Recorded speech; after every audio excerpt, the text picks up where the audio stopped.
Oh, forgot my microphone. Hey guys, how's it going? Okay, desperately need to talk about this. Now, some of you may already know about this. Some of you may be aware of this. Some of you may have already looked into this and heard this. I don't know. Keep watching. We may find some details you haven't heard of yet. But there is a direct link to a group of people that Jesus said he hates the deeds of. So he didn't like them very much. Surrounding the Gospel of Thomas. Now we're going to read a few articles about this and look at some scriptures. The Gospel of Thomas is a gospel that, and I'm suddenly finding this, that a lot of people are putting a lot of credibility to as being accurate. Now, you got the Dead Sea Scrolls, you've got the Apocrypha and all that stuff, and much of that has been proven not to come from the original author, so its credibility is very suspect. But people still read a lot of truth into it. A lot of people, and you see what the crazy stuff is they come up with when they start getting into that stuff. I've run into people constantly that have gone into the other books of Enoch and other stuff, and they're like, hey, you need to be talking about the Apocrypha on your channel. Hey, the Apocrypha isn't canon, and I'm not going to read it. I've touched on a few things, but I'm not going to dig into it because it's not the truth and it's not gospel. We can't prove it. Now, some of them have been proven. It looks like the stuff from Gad the Seer is accurate. The thing is, much of what we read in those doesn't match these other books. What they looked for when they put books together for the Bible was the stuff that agreed. And it's not that they excluded those things because they didn't agree. They excluded those books because they didn't even agree with each other. See, if you ever notice and you go through and read, you'll find different details about the same thing in all of those books contained over there. Now, don't get me wrong, there's some information in there that's valuable, but you'll find details that don't agree. The books we have in our Bible, all the details coincide with each other. Everything matches, everything comes together. It's a perfect, smooth story that reads through the Bible. And even mathematically, they agree. I mean, you can't get a more perfect compilation of books. There are no other books out there that should be in the Bible because those books don't match. You can't put contradiction with agreeance. It doesn't happen. It makes no sense to do it that way. My mouth is very dry. So, the Gospel of Thomas is one of them.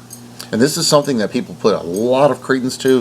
They say, oh, this was before the church. Well, see, people don't read. They don't study. And they don't learn about these things. We're going to dig into it today. And we're going to cover it. And I dare say there's probably people right now on my channel that have read the Gospel of Thomas and put a lot of credence to it. And we're going to dispel that right here, right now. So the Christian Courier says, certainly not authentic in the sense that the Gospel of Thomas carries the same credibility as the canonical Gospel records, Matthew, Mark, Luke, and John. There is considerable evidence that the document that is called the Gospel of Thomas was not authored by the apostle who bore that name. And this is the common understanding, is that this came from Thomas, which is the one who put his hand in Jesus' side and poked his finger through the holes in his wrists. And Jesus said, hey, you're blessed that you believe, but you've seen. Blessed are those who have not seen and believed. But the problem is, we don't know if that's the Thomas it's talking about. There were a lot of people named Thomas back then. So, who is this? Now, the fact that they pretty much prove it wasn't even him that wrote it, was that even the link back? It wasn't even a link back to him in the first place. Because there's no evidence anywhere that he wrote anything. So, we're going to dig into this a little bit. And we're going to go onto the Christian Courier on this particular article and take a look at this. And we got some other stuff to go because we find a very direct link to something very specific that the Lord did not care for in the Bible. Is the Gospel of Thomas real or fake? We're on the Christian Courier. The email I received was from Dr. Patterson Brown, who is affiliated with the Ecumenical Coptic Project in Athens, Greece. He forwarded to me copies of the so-called Coptic Gospels. That's Thomas, Philip, and Truth. I don't even know who Truth is. See, a lot of people say that Philip wrote one too.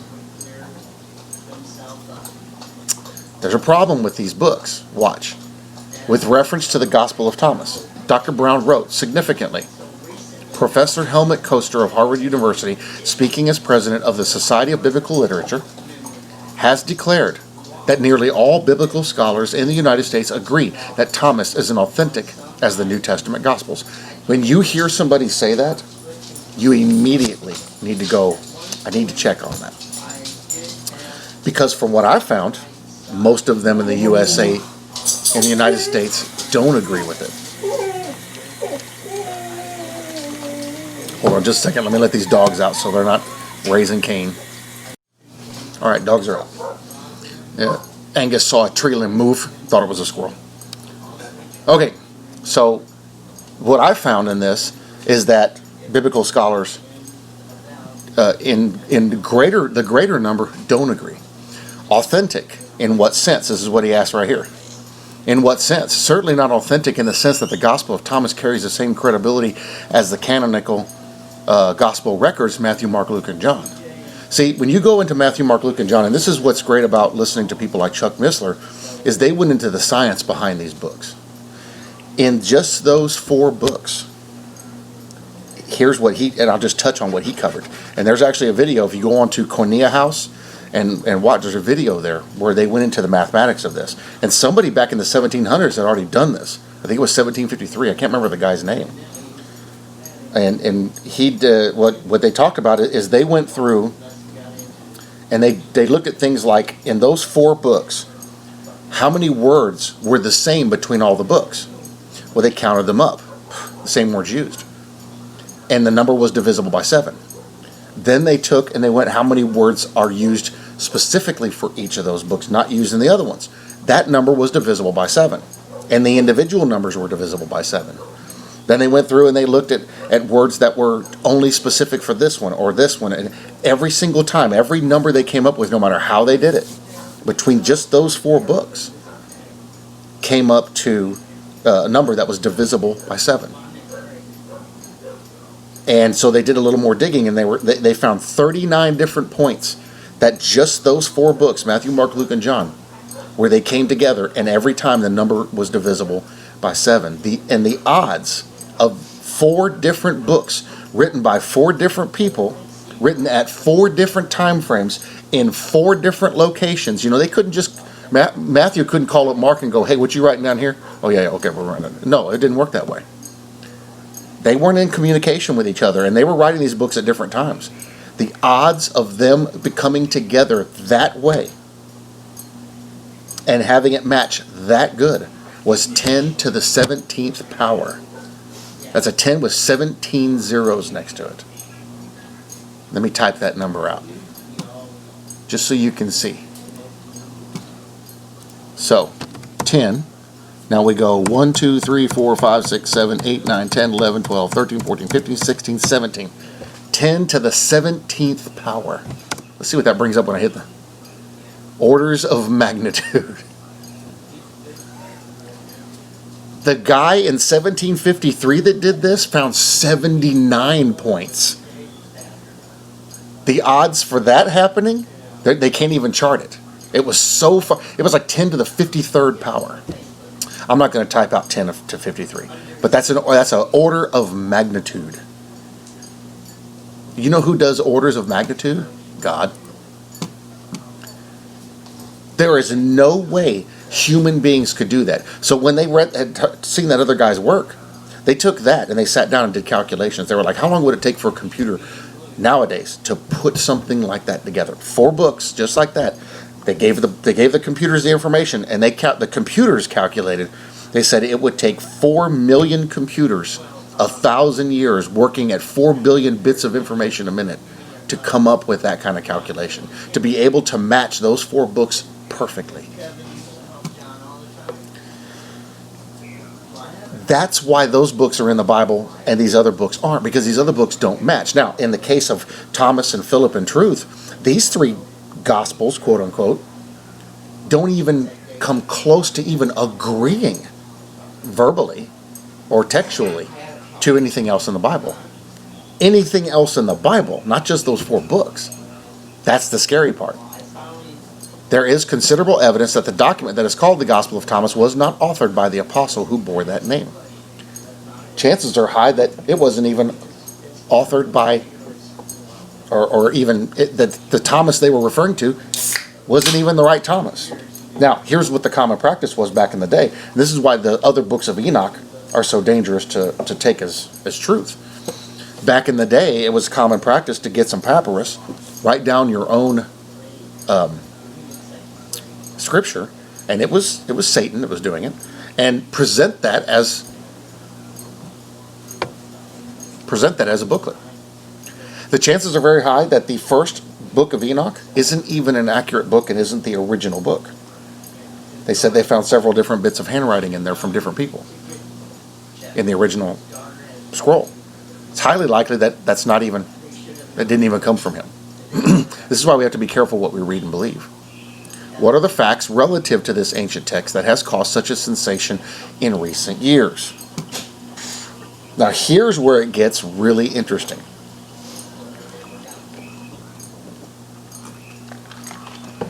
So who was Thomas to Jesus and all them? First of all, let's establish who he was.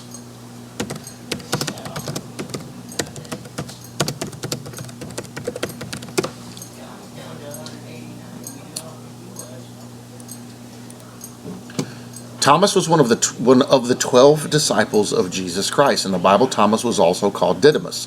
In John 11:16, which is Greek translation, Hebrew title Thomas, both meaning twin. Twin? Maybe he had a twin brother? Maybe that brother wrote that gospel? Possible. So if he was one of the 12 disciples, if he was one of the 12 apostles, it says it right here, Thomas apostle. He was one of them. Now, the reason why I point that out, this was compiled in the 2nd century. In 1945, an archaeological excavation of Nag Hammadi in central Egypt, there's a big red flag there, yielded a collection of 13 papyrus codices, books, totaling over 1,100 pages. One of these contained the Gospel of Thomas in the Coptic language. In this form, it dates from around AD 350. However, the original work apparently is older, since 3 Greek papyri from the, I'm not going to try to say that because I'll stumble over it, Oxyrhynchus collection, hey, I might have got it, AD 150, contain fragments of the narrative. It is thus believed that the original Gospel of Thomas was compiled about AD 140.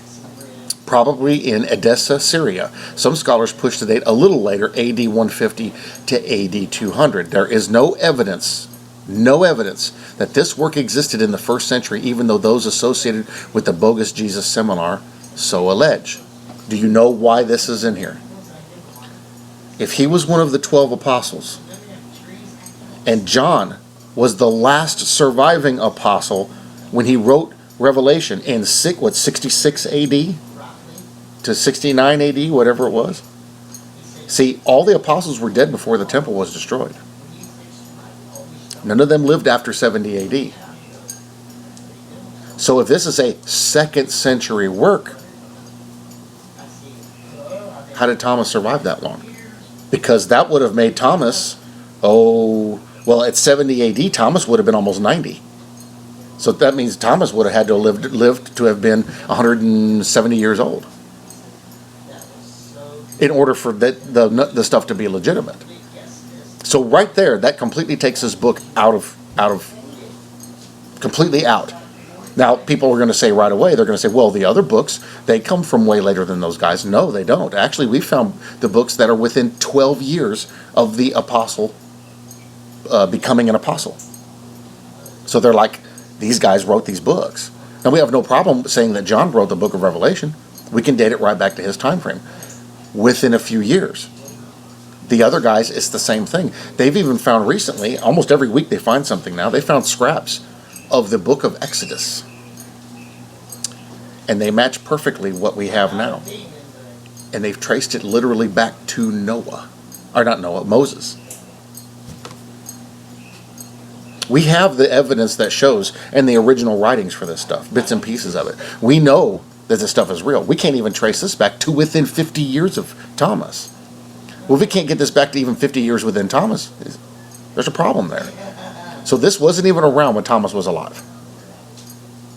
Beware of secret sayings. Thomas consists of a collection of 114 sayings of Jesus that are supposed to be a secret revelation the Lord gave to the Apostle Thomas. That secret business itself ought to be a red flag. Exactly. And this is the problem I have with so many people. Just recently I had a falling out with a subscriber.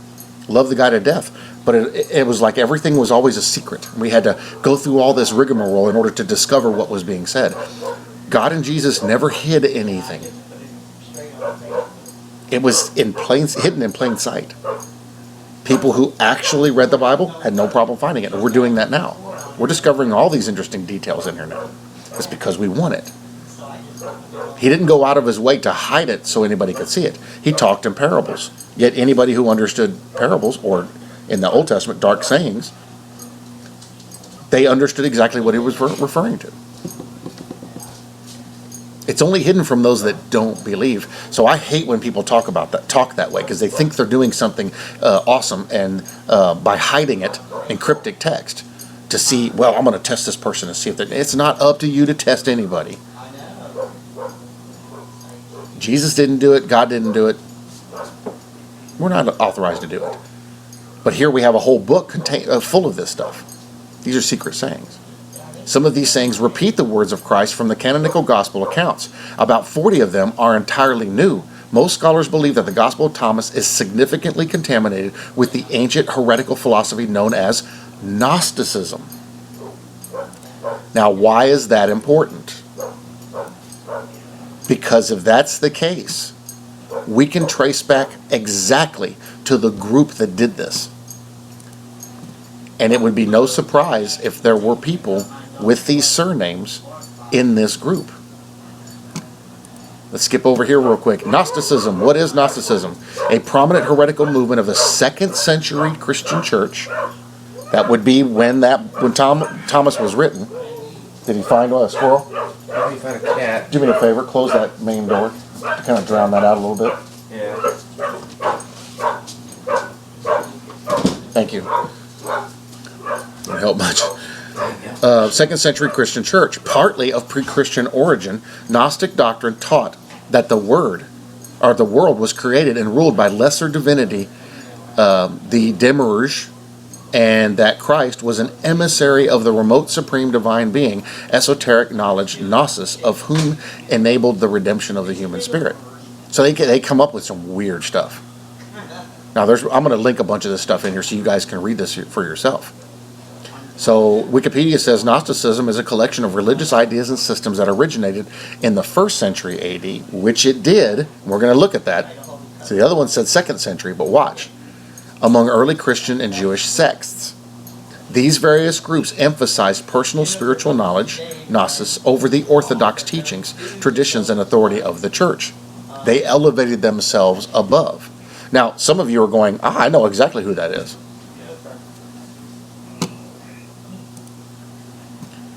Who were the Nicolaitans in Revelation? Why did God hate their practices so much?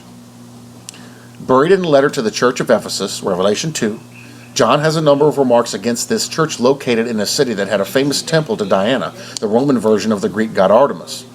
Ephesus, compared to a number of other churches that received letters and revelations, had quite a few good remarks from God. Aside from growing a bit stagnant in their fervor for God, they had resisted wicked practices, endured persecution, and weeded out false apostles from destroying their church. The letter also makes one more positive remark. They hate the practices of a group called the Nicolaitans, which God also appears to hate. Revelation 2:6.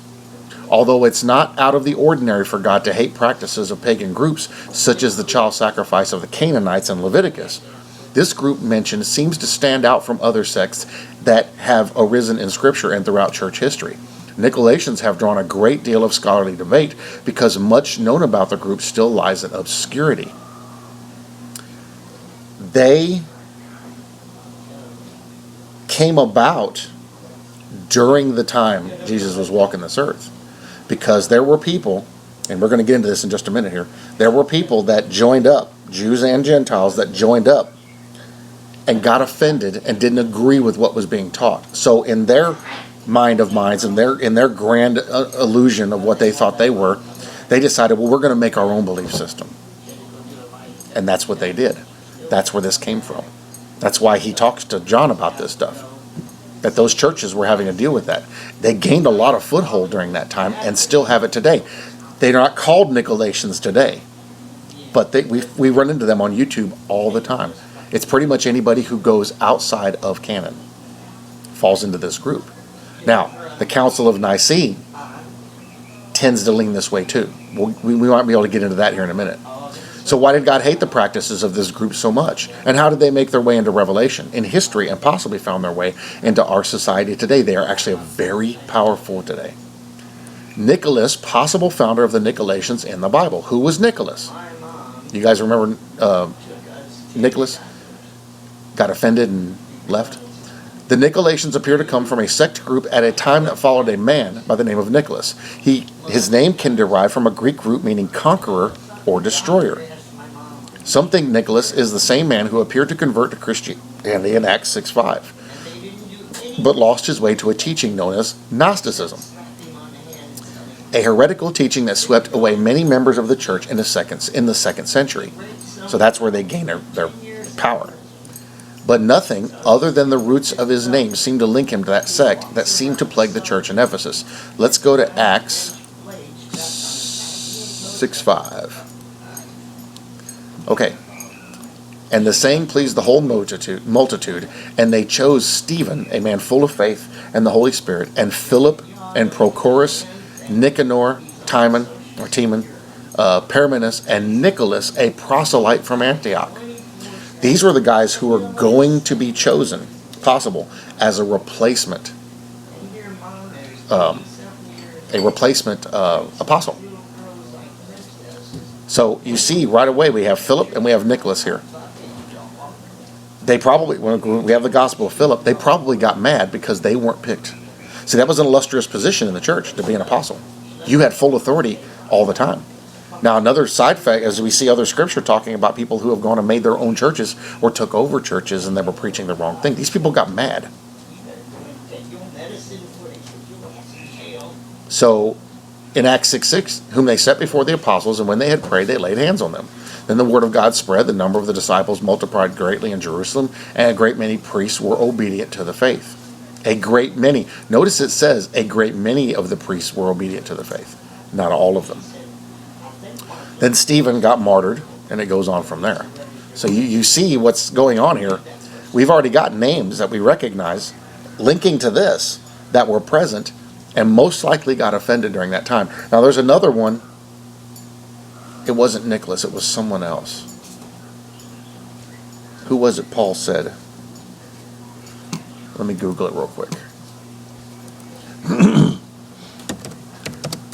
Who did Paul say? Oops. Abandon him.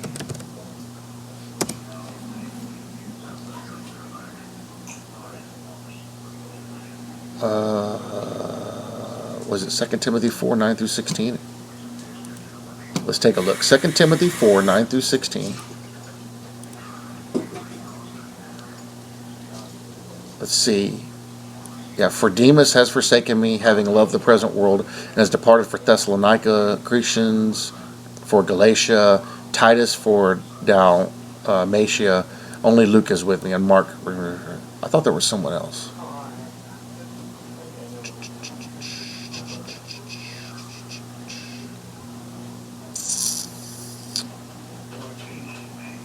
Let me do the search a little different here.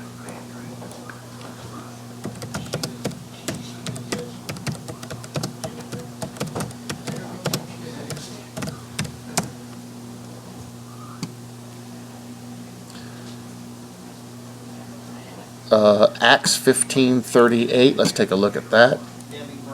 Acts 15:38. Paul and Barnabas separate. Preach the word, see how they're doing. And now Barnabas was determined to take with them John, called Mark, But Paul insisted they should not take them with one who had departed from Pamphylia and had not gone with them to the work. Attention came sharp, they departed, and so Barnabas took Paul's house. Okay, didn't talk about that one in there. Okay. So I seem to remember one where there was somebody, their name was started with an N, and he had left. I might be mistaken. Okay. So, but nothing other than the roots of his name seemed to link him to the sect that seemed to plague the church of Ephesus. So we don't have concrete proof that Nicholas was a part of this. If, however, the Nicholas in Antioch mentioned in Acts began the sect of the Nicolaitans, he seems to have fallen away from his faith. And we saw that he was mentioned in there. Revelation was written long after Acts, and perhaps during the time Nicholas fell in love with idolatrous teachings and chose those over the ones in Christianity that seemed to align with the fact that Nicolaitans buckled under the pressure of Roman rule, lost their faith, and seemed to want to drag other Christians along with them. What they wanted to, and is what matches what's going on now, is the can't we all just get along ideology. They were jealous of the power and the authority and the influence that the apostles and those that followed them had. They wanted positions of power.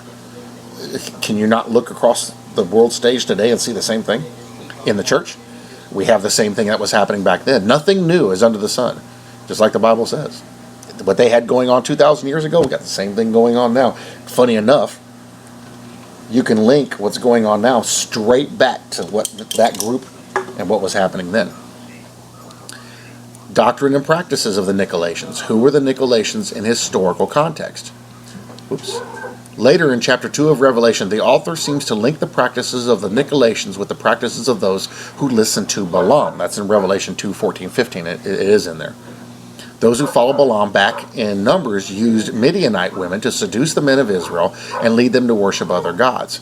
Examples of such acts have played out with Solomon, for instance, when his wives from pagan religions led him astray and after other gods in 1 Kings 11. Because Revelation seems to link Balaam with the Nicolaitans, one can assume that the church of Ephesus faced a similar dilemma. Immersed in pagan Roman culture in that city, the sect of the Nicolaitans may have attempted to woo the Christians away from their religion, just as they had been wooed before. They wanted the power. They saw how all the people were taking all their excess stuff and bringing it there. They had a lot. They didn't use it that way, but these guys wanted it.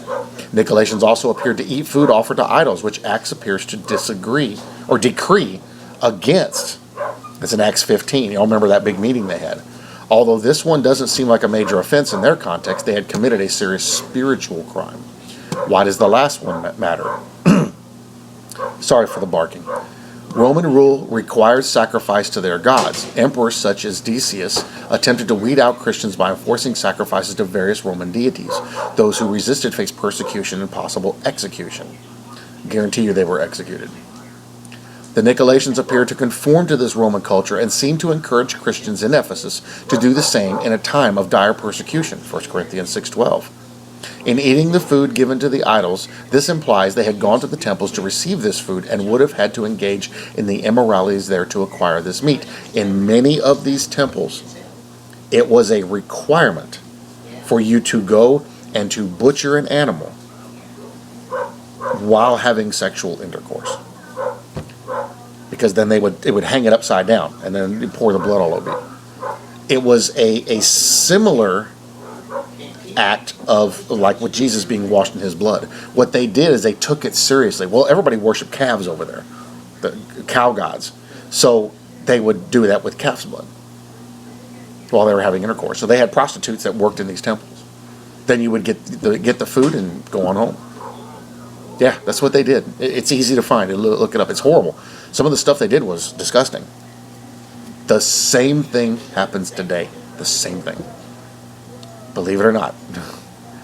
They seem planted in Asia Minor region to test the faithfulness of Christians in times where it seems that loyalty matters.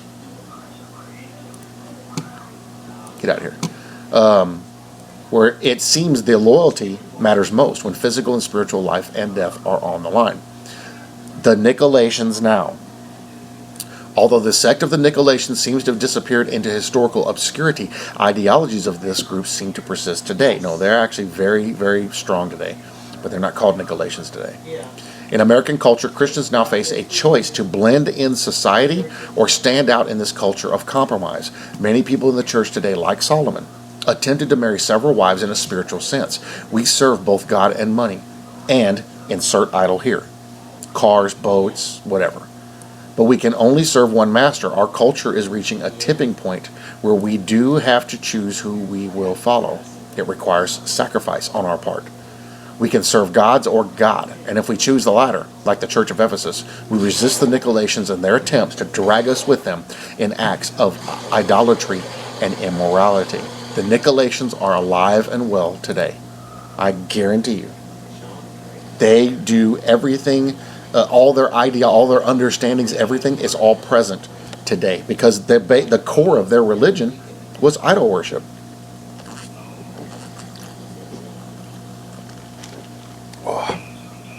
So, what we see today, the basic practice is idol worship.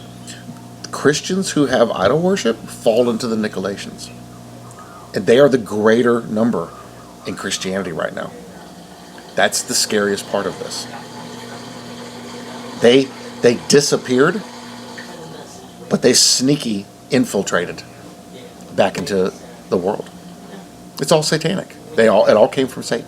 In a vain attempt to create a new religion that mirrored that. That's where they came from. Now, that goes back to the Gospel of Thomas, because that's where the Gnosticism belief came from. So whoever wrote this was from that group. Because, see, they were waiting for the authorities to die. Because even when the apostles were alive, and you can read this in the Bible, when the apostles were alive, they were fighting with these people constantly. And some of them became leaders of churches. Well, they ended up, whenever all the apostles died, after John died, 70 AD came, everything was destroyed. They're all sitting there going, really? So what they did is, when the 2nd century rolled around, they took over. They got a bunch of those churches in. They're the reason why most of those churches were brought down. And that became the religion of the day. They took Christianity and turned it into something disgusting. The greater number of Christians followed that back then. Only a small number, very small number of Christians truly believed in the actual God and actual Jesus Christ. They were faithful to the faith. The problem was most other Christians, or in the right text, Nicolaitans, called themselves that and they weren't. I went to church with Nicolaitans. It's everywhere in various forms. So we see that today. That's where these people get so hung up on the Gospel of Thomas, Philip, and truth. Now, a lot of times they won't admit it.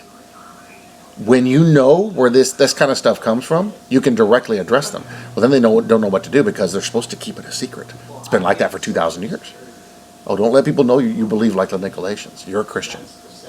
But the actuality is they're Nicolaitans. And what does Jesus hate?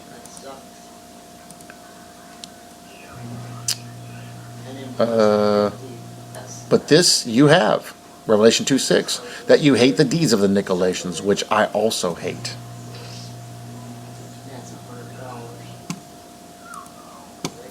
So if Jesus hates it, we're supposed to hate it. And we see it, and it's all idol worship. Every bit of it's idol worship. But that's what you have going on today. Absurdities. Occasionally, some very absurd language is put into the Lord's mouth by means of this document. Here is an example, and this is going to blow your mind. This is in the Gospel of Thomas. Simon Peter said to them, "Let Mary Magdalene go out from among us, because women are not worthy of the life." Okay, let's try another one. Jesus said, "See, I shall lead her, so that I will make her male, that she too may become a living spirit, resembling you males. For every woman who makes herself male will enter the kingdom of heaven." That's in the Gospel of Thomas. Does that even remotely resemble the dignified status that women are afforded in the New Testament? Women have their own ministry. Women want to be pastors, don't realize God gave them a ministry. They gave them their ministry and their authority. And the man was to be under that because she ran the house. Now women immediately are like, oh, no, I'm not going to do it. They don't understand. Man goes over here and does this ministry. Woman goes over here and does this ministry. When they come together, the ministries join and they become greater. But the Nicolaitan idea taught people not to follow that. Taught people not to believe that way. Taught people to fight that. That's where your women's lib movement came from. I believe women should have liberation. I believe women should be able to stand up and do whatever they want to do. I do not believe that women should have power usurped over everyone else. Not just men, everyone else. Because, and this is going to make women mad, not all women can do everything a man does. I've challenged many women on this throughout my life. Because back in the 80s and 90s, it was still pretty big. People were talking a lot about it. I was like, okay, show me. I got one time. She's like, I can do anything a man can do. Go break the lug nuts off on that tire. What? I can take those lug nuts loose on that wheel on that truck. You go do it. Show me. Prove to me you can do anything I can do. Well, that's not what I was talking about. I said, no, that's exactly what you were talking about. Go do it. Show me. Never got one lug nut loose. She was fighting with it and fighting with it. She come up to me and she handed me the tire iron. And she said, you proved your point. Turned around and walked away. I stopped. I was like, no, I wasn't trying to prove a point. I was trying to show you that your speech probably isn't the best speech to be using in reference to this type of belief. You need to be specific in what you're talking about. That it's not a literal or physical sense of a woman can do anything a man can do. It's a what's the word? A sense of generality in that. Women can do business. Women can do engineering. Women can do anything a man can do. But women cannot do anything a man can do. That's fact. We were built differently. Men are built rugged and strong with heavy frames. Women aren't. Women were built for childbirth and built to take care of kids, to be a mother. And it's in the Bible. It's not a negative to women. That was their office, their ministry. That's what they were picked to do. God didn't leave them out of it. He didn't tell them that, well, here, the man is going to be the authority and y'all don't have anything to say in this. Absolutely, that's not the case. The truth of the matter is that the men, this is what they had. The women, this is what they had. No office was above another. They were different offices. So each one had their own authority and had their own place where they worked and where they operated. And each one had its own glory. And when we get to heaven, we're going to see that. So to hear stuff like this here, that's nonsense. It doesn't even come close to matching what the Bible said, because women are held in very high regard. Was Mary not chosen to be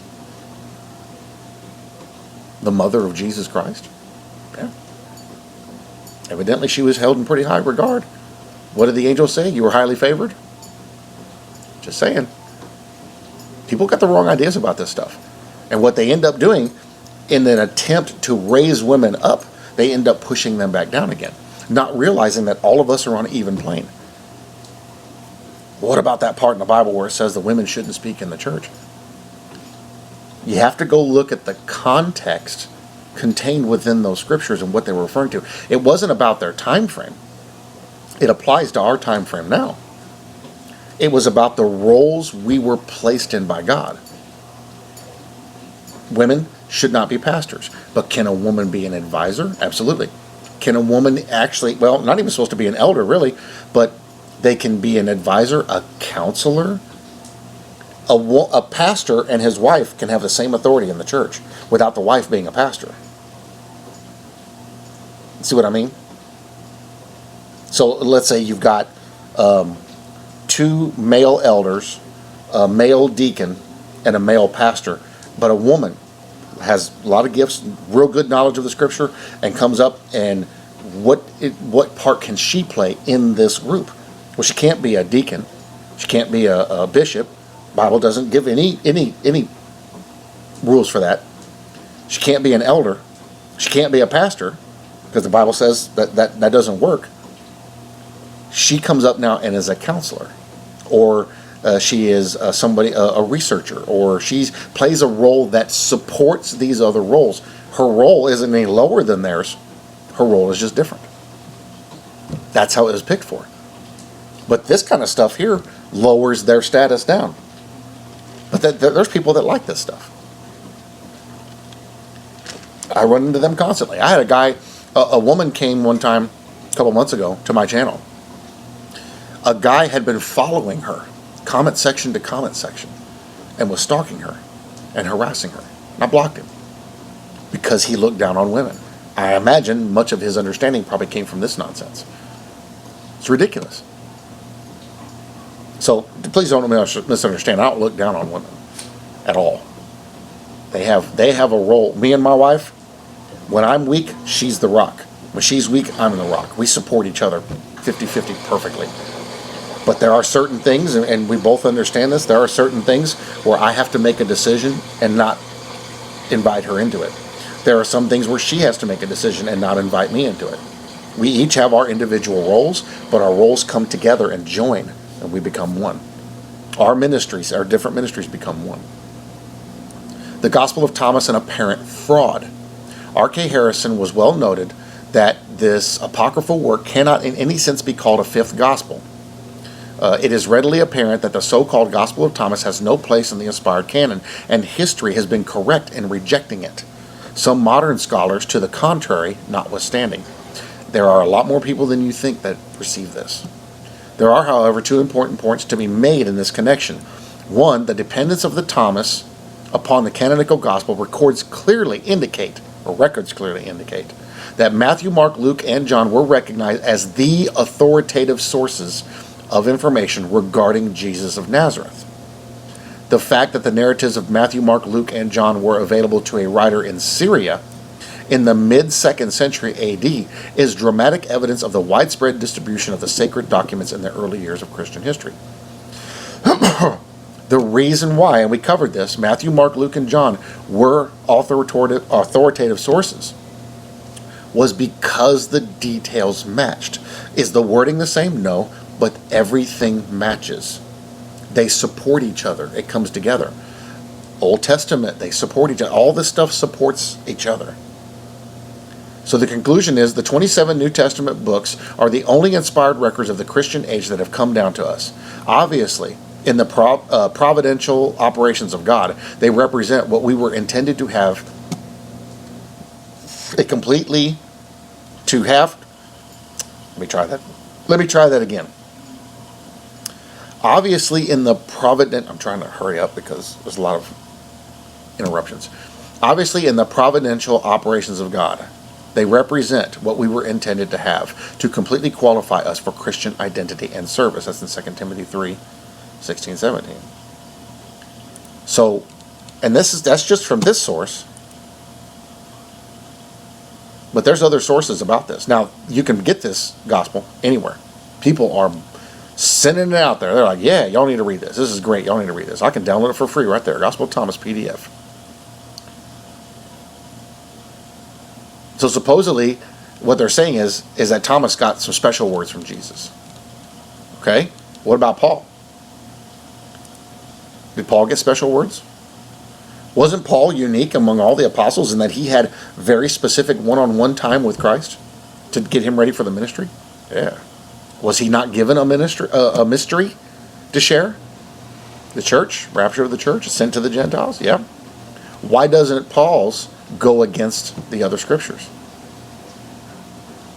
See, there's no way that book, which they can only trace as far back to the 2nd century, which puts it a minimum of 60, 70 years, 80, probably 80 years away from the original Thomas. There's no way that could have actually been from Thomas. It was somebody using his name. And it was the Nicolaitans that were writing it. Because it doesn't match anything. But yet everything Paul writes matches it. And we can find other writings where those guys are talking about Paul. It all connects. It all matches together. And there are people that are saying, oh, you can't believe the writings of Paul. Well, then why did the other apostles accept it? I get people still telling me, you can't believe what Paul said. He's a heretic. So you're saying the other 11 apostles thought he was a heretic too? Because in my Bible it shows that they accepted it and understood what his role was. See, people don't read. People don't read. Where were we at here? Now here's the Nicolaitans and Gnosticism. So the Nicolaitans were one of the heretical sects that plagued the churches of Ephesus and at Pergamum.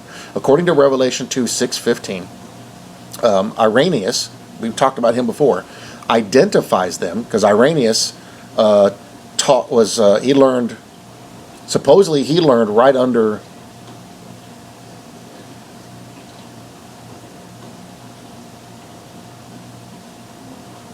Peter.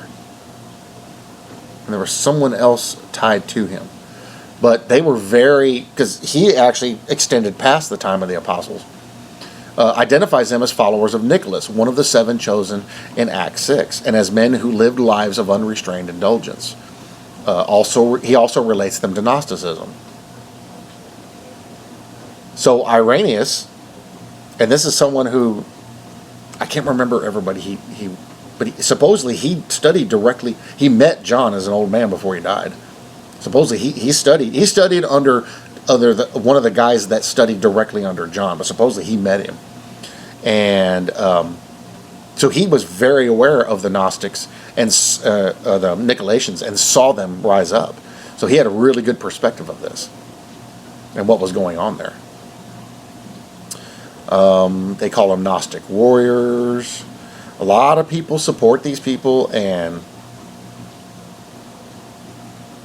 go by what they say. There's no end of videos and stuff like that.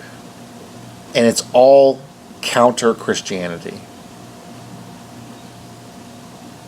And the Bible very clearly states against these people. Tons of articles on this stuff to read about these guys. And it's just terrible what was going on here. But evidently it took a hold and is carried through time. And their name filtered out and disappeared, but the ideas and the beliefs still stand to this day. And we see that their books are out there. So let's go over here and let's take a look at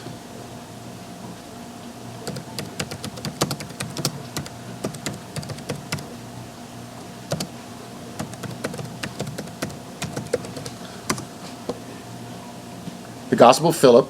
This is from Wikipedia, is one of the Gnostic Gospels. A text of New Testament Apocrypha, dated to around the 3rd century, but lost in medieval times until rediscovered by accident, buried with other texts near Nag Hammadi in Egypt. In 1945, this text is not closely related to the canonical Gospels and is not accepted as canon by the Christian Church. So we already see the problem here. We already see what was going on here. So, and we see what's going on, what these people are trying to do. They're trying to bring this other understanding up as an authority over the Bible. Now, what's the first way you get that? You get your understanding to be accepted. You have to destroy the original understanding. This is the great deception. I'm fully convinced this is the great deception. Teach people that the Bible was corrupted, and they'll look for another Bible. Give them that Bible, and they'll fully accept everything you say. That's what we see happening. And so the majority of Christians believe this because they believe the Bible has been corrupted. If you're a Christian, how dare you think that God isn't powerful enough to preserve His Word for all time, just like He said He would in His Word? Who do you think you are to say that Jesus is not powerful enough to keep His Word when He said very specifically, heaven and earth will pass away, but my Word will stand? There were promises made, and those promises were kept. The Word we have in the Bible is true and accurate. Who does any person, any man think they are to think they have the authority and the power to usurp God's authority over the preservation of His Word? Yet that's the mentality of the majority.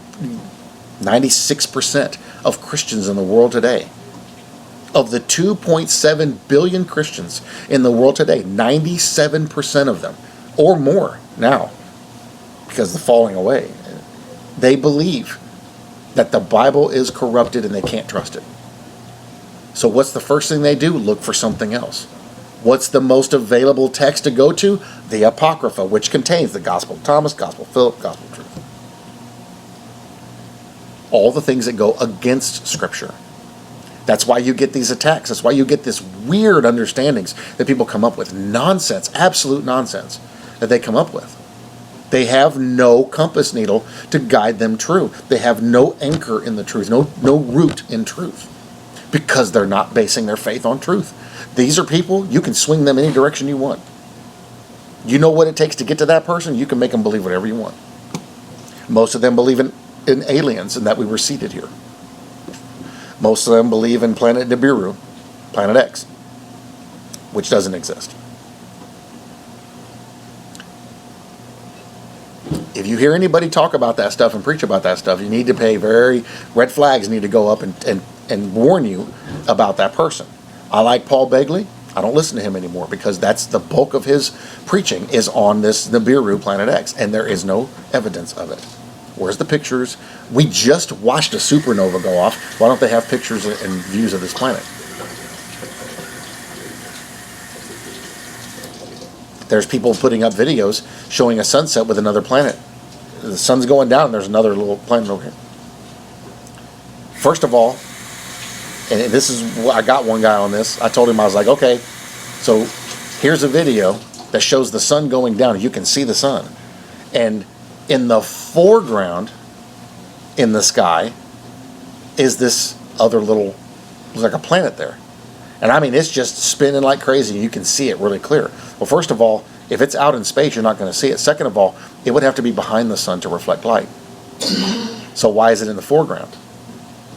I told him, I said, if it was in the foreground, it'd be black because it's blocking the light. Or you would see just a crescent of it. He's like, yeah, that actually is a good point. I was like, it's an editing program. People are BSing. It's not real. It's not fake. Oh, I'm sorry, it's not real, it's fake. It's completely fake. The stuff that these people are putting out is absolute nonsense. But that's what they're teaching people, and it all comes from this Apocrypha stuff. Because a bunch of what it talks about in the other books of Enoch, it talks about aliens came and planted us here. People are waiting for a planet or a mothership to come get us. That's not what's going to happen. This is why you have to be careful. You have to study these things, and you have to make sure you know and you're up on these beliefs, because it's so easy to get caught up in this stuff. People don't want to take the time to read the Bible, but they'll go and they'll read this other nonsense and have no problem with it. And they go out of their way to avoid what the truth is for something that clearly is a lie.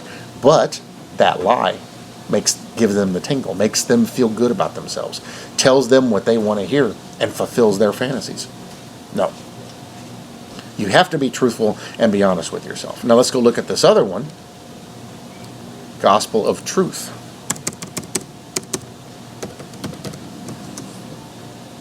Why the Gospel of Authenticity has it wrong? The Gospel of Truth, Wikipedia. The Gospel of Truth is one of the Gnostic texts from the New Testament Apocrypha found in Nag Hammadi. It consists of 2 Coptic translations. Hold on, I want to read this. It consists of 2 Coptic translations, Coptic or Coptic Egyptian, a Subak Hymnic rendition surviving almost in full in the first Nag Hammadi Codex, the Jung Codex, and the Sahidic in fragments in the 12th Codex. Why is it all in that Egyptian Codex? What did the Egyptians believe in? Why did God save them from Egypt and their gods? I wonder why. Well, this is where this stuff comes from. The Gospel of Truth is not titled, but the name of the work is from the first 3 words of the text. It may have been written in Greek between 140 and 180 by Valentinian Gnostics, or, as some posit, by Valentinus himself. It was known to Irenaeus of Lyons. So here again we see this same guy being mentioned, who is considered an authority on this because he studied under the guy that studied under John and most likely met John. He used to talk about meeting this super old man that would, come out. He got to meet him. He thought that it was John. Now, Irenaeus, who objected to its Gnostic content and declared it heresy. Irenaeus declares it one of the works of the disciples of Valentinus, and this similarly to the works of others thought to be by Valentinus and his followers has made many scholars agree. So could this be the guy who wrote all of these Gospels? Most likely. But the followers of Valentinus, putting away all fear, bring forward their own compositions and boast that they have more Gospels than really exist. Indeed, their audacity has gone so far that they entitle their recent composition the Gospel of Truth, though it agrees in nothing with the Gospels of the Apostles, and so no Gospel of theirs is free from blasphemy. For if what they produce is the Gospel of Truth, and is different than those the Apostles handed down to us, those who care and can learn how it can be shown from the Scriptures themselves that then what is handed down from the Apostles is not the Gospel of Truth. Other scholars have argued for a 4th century composition for the book we now have, after its Coptic translation and their burial at Nag Hammadi. The text had been lost until the Nag Hammadi discovery. So let me say again what I said in morning prayer. How can you take one book, or even in this case, 3 books, found in a place known to worship demonic gods, translated into a language known to be corrupted from the very beginning of all things? That's why God changed because that's how they spoke. The Israelites spoke in Exodus. He changed their language. These 3 books are going to circumvent the authority of 66 other books, all of whom agree with each other. Well, the New Testament doesn't agree with the Old Testament. Then why do the apostles quote the Old Testament so much? Why did Jesus quote the Old Testament so much? These books agree with each other. These books join together and tell a very specific story, because we can see everything that Jesus did being described in the Old Testament. These 66 books agree. There is no other gospel, no other book, no other nothing that matches the authenticity of these 66 books.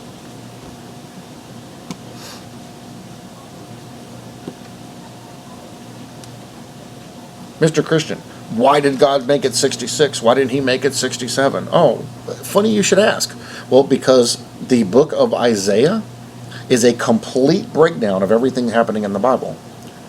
The book of Isaiah has 66 chapters. You want more details of everything contained within the Bible? You read the book of Isaiah. Funny enough, we're going through the book of Isaiah right now. See, when you take the time to study and look at what God is showing us directly in our face, you have no problem believing what the truth is. You have no problem understanding that the Bible is the authority. It is the truth, and we can trust it. Everything else is junk. It is worthy to be burned and thrown in the trash. Now, if you want to use it for research purposes, great. It is not authority. It is not Scripture. It is not gospel.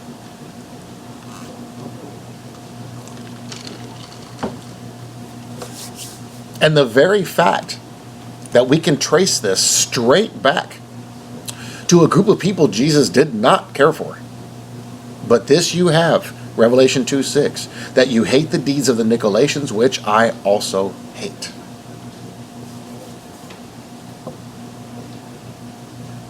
Why would Jesus mention them specifically?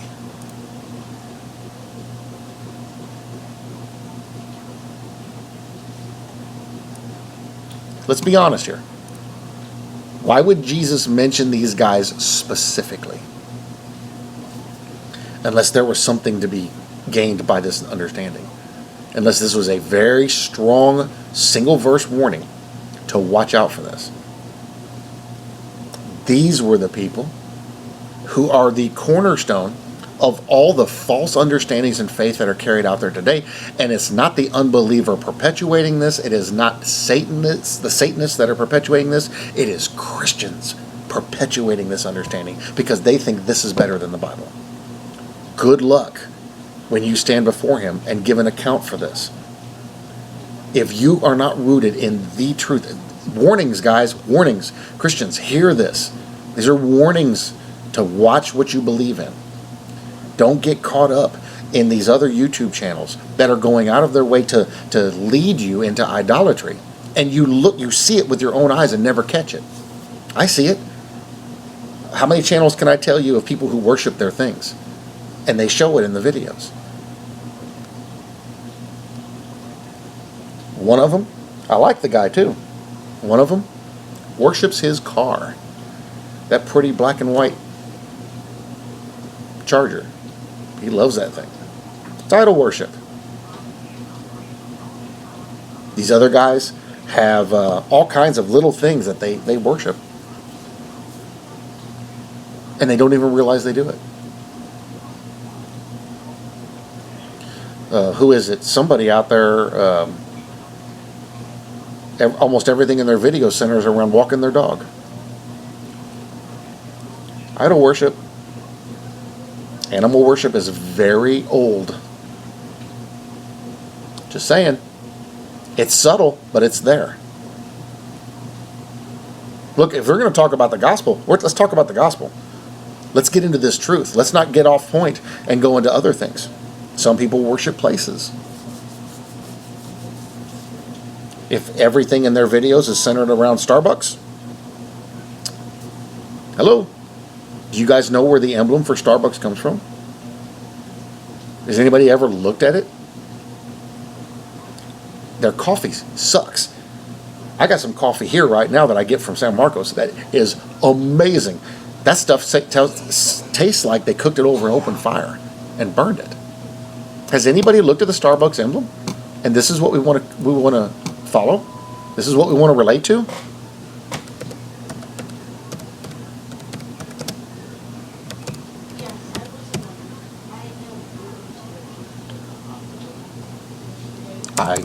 I can't spell to save my life.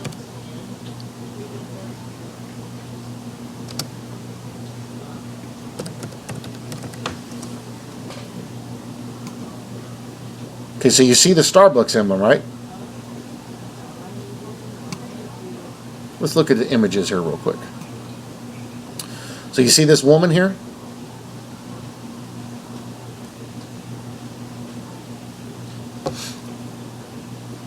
You see it's related to a goddess.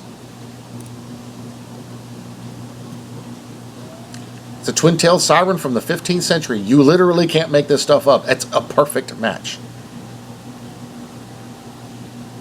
Now, a lot of people say, oh, you can't say stuff like that. It's just heresy. Okay, well, I quit drinking Monster because they had 3 different ones on their cans. These companies, it's no secret, these companies follow these gods. They worship these gods. Why am I going to take part in what they do by buying their products? Now, it's everywhere. Walmart. I don't go to Walmart unless I'm there with my wife. I hate Walmart. Walmart, you go on their website, they've got an entire section of devil worshiping merchandise they sell. They don't sell it in the stores, they only sell it on the website. Do you know the history of the Starbucks goddess logo? The logo of one of the most popular brands of coffee is known all over the world. Is a crowned goddess-like figure who resembles a mermaid. Starbucks strangely calls her a siren. Sirens often appeared in Greek mythology as a beautiful yet dangerous creature that lured unsuspecting sailors with her lovely music and voices. Oh, led them into deception. It's okay. The story what I'm going to tell you sounds great and you're going to love it, and I'm going to lead you into death. And that's their logo? And yet we've got there's at least one channel does most of her videos going to or coming from Starbucks or sitting in their parking lot. Hello? And when that's the greater subject, or if the subject hinges on that, there's a problem there. Get that junk out. She's a goddess of fertility and sexuality. And it's right there in your face. And people don't catch it.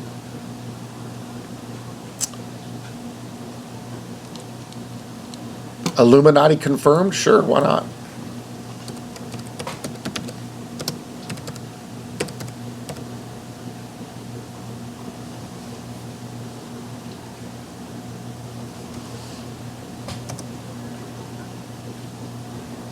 Here's the Monster logos. People know about Monster energy drinks?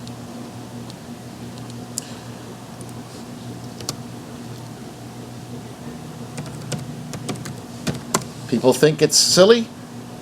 People think it's nonsense? Well, thing is, everything about it is nonsense. When you look at it, and once you see it, you can't help but see it. I mean, it's all for close. Just the logo right here.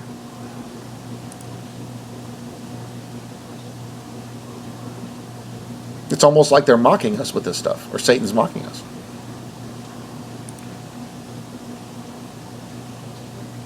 Let's see. They have one on there, a cross with a circle around it.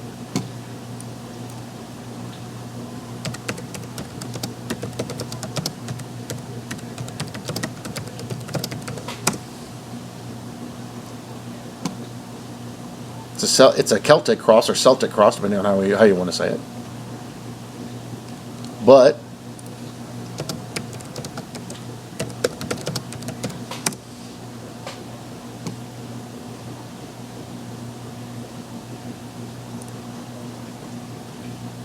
well, I messed that all up.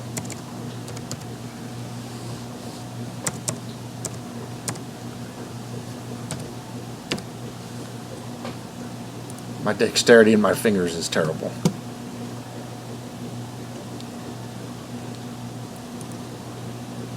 Let's take a look here.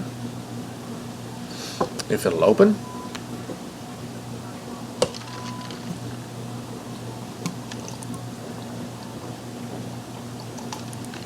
Thank you. Go away. Ever seen this symbol before?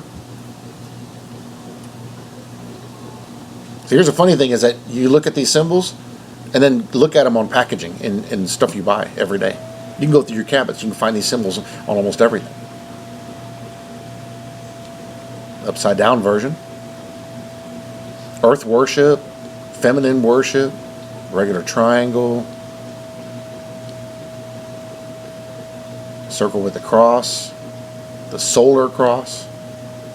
Also known as the sun cross or Wotan's cross, is a circle bisected by 4 lines. Sun, earth, 4. It's all earth worship. You look around, you'll start to see these on everything. It's everywhere, and we've let it go. The Wiccans, the Wiccan religion, I had a big argument with them earlier this year. This is their logo. That's the pentagram. They're like, no, it's not the pentagram. I said, that's the pentagram. No, we don't call it the pentagram. I said, I don't care what you call it. It's still the same thing. You worship Satan. You guys are into earth worship. I just can't believe that your lack of understanding. I said, I can't believe you don't see the very fact that you worship the very God that is trying to destroy everything, including you. Why don't you turn to God instead? It's another one.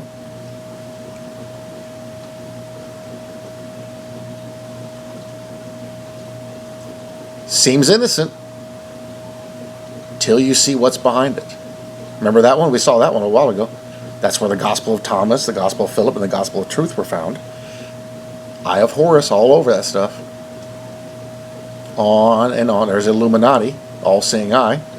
On and on and on. This one here is in Wicca. The horned god. There's a religion in our world today that if you take that moon and put it on the bottom of that circle and put a star in the gap, in the crescent, who is that? Islam. On and on and on. Oh yeah, look at this one. Oh, I can't remember where I saw that one at. The triple horn of Odin. Ah, dang it. I just saw it recently too on a product. It's on several products. This same emblem. See, it's all... Everything. I've seen that recently too. Yin Yang, yeah. Good and evil. Used to worship that one myself. Don't anymore. Seen this one before? I know you guys seen this one. Yep. This is all witchcraft. This is all used in witchcraft. I was working on I had a 2000 purple 2000 Subaru Outback station wagon. I got under it and I'm changing the differential fluid in the back differential. You know, they got all-wheel drive. I'm taking a look at the back plate because it's aluminum. Look at the back plate. There's a freaking pentagram right there. It's no secret what they worship over there in those countries. It's craziness. So, if we see this stuff, why would we follow this stuff? But then, yet that's what you see showcased in many of these videos. And it's not open. It's subtle. But if you get in there and you look and see it, you'll see it in there. Am I not even? Okay, I am recording. My camera wasn't on. It's weird. It's weird what we see. So, close that. So look for this stuff. Here, let me look for another one. Just so you guys know that I'm not.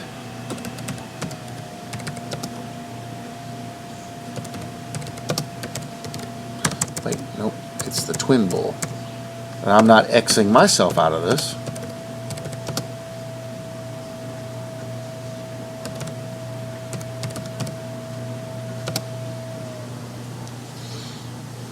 I'm not sure. Okay, so there's the Red Bull ones. You guys know I drink Red Bull now. Not very often, but I drink it. Now, let's look at, trying to think of the right request to do here.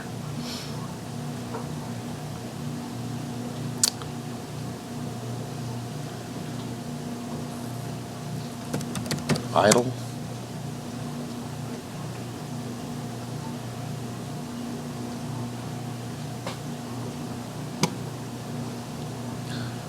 Let's see.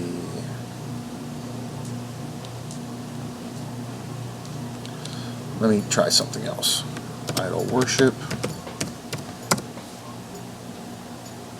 So we have ancient bull worship, calf, golden calf worship. Let's see.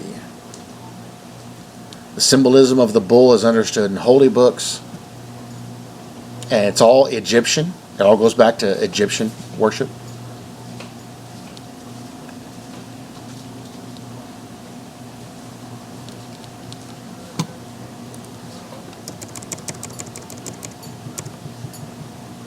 Let's see.